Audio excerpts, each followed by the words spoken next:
ഇന്ന് തന്നെ ഡൗൺലോഡ് ചെയ്യൂ. കാണൂ നിങ്ങളുടെ ഫേവറേറ്റ് ഷോസ്. ആ കവിതകൾക്ക് അതിനുള്ള ശക്തിയുണ്ട്.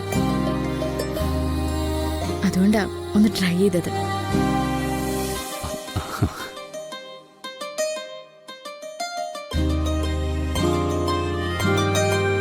എന്നെ കബളിപ്പിച്ച് കൂടെ കൊണ്ടുപോവാൻ ഒരാളെ കാത്തിരിക്കായിരുന്നല്ലോ. അപ്പ കരുതി എവിടെയെങ്കിലും ചെന്നിരിക്കുമ്പോ ഈ പുസ്തകം പ്രസിദ്ധീകരിച്ചതറിയണം. അതിന്റെ പേരില് അതെഴുതിയ ആള് ആദരിക്കപ്പെട്ടത് കേൾക്കാൻ പറ്റണം എന്നൊക്കെ. ആരാധകർക്ക് അങ്ങനെ ചില അവകാശങ്ങളുണ്ടല്ലോ.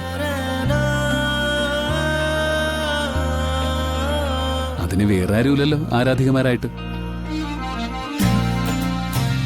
അയാളോട് എന്താ മറുപടി പറഞ്ഞത്? എനിക്കൊന്ന് ആലോചിക്കാനുണ്ടെന്ന് പറഞ്ഞു. ആലോചിച്ചിട്ട് കണക്ക് പറയാനുണ്ടാവും എന്നോട്.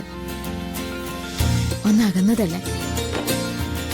മുറിവേൽപ്പിക്കുന്ന വാക്കുകൾ പറഞ്ഞാല് അതിന്റെയൊക്കെ കണക്കുകളും മനസ്സിലുണ്ടാവുമല്ലോ. എന്റെ കുറെ അക്ഷരങ്ങളെടുത്ത് കൂട്ടിവെക്കുക, എന്നിട്ട് അതിനെ കവിത എന്ന് വിളിക്കുക, അതിനെ സ്നേഹിക്കുക, അതിനെക്കുറിച്ച് നല്ല വാക്കുകൾ പറയുക, അതൊരു പ്രസിദ്ധീകരണത്തിന് അയച്ചു കൊടുക്കുക. അതിനൊക്കെ ഞാനൊരൽപ്പം ഭാഗ്യം ചെയ്തവനാണെന്ന് കൂട്ടിയാൽ മതി. ഉല്ലാസ് പോയിട്ടില്ല. അയാൾ എൻ്റെ ഒരു മറുപടിക്കായിട്ട് കാത്തിരിക്കുക.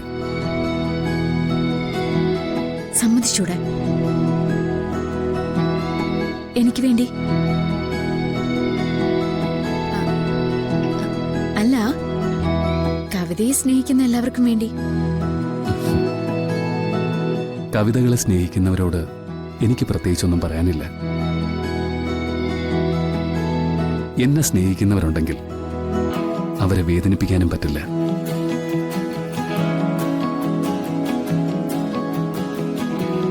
ഞാൻ അയാളോട് സമ്മതം പറയാൻ പോവാ.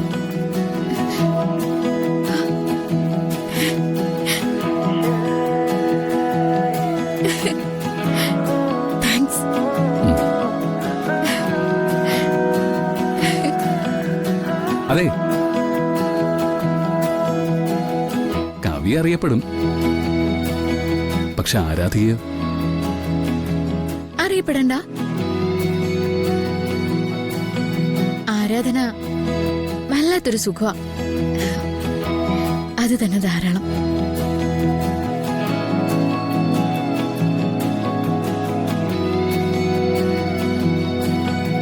അതെ,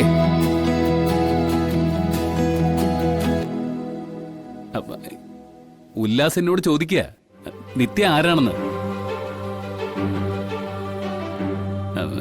ഞാൻ എന്താ പറയണ്ടേ?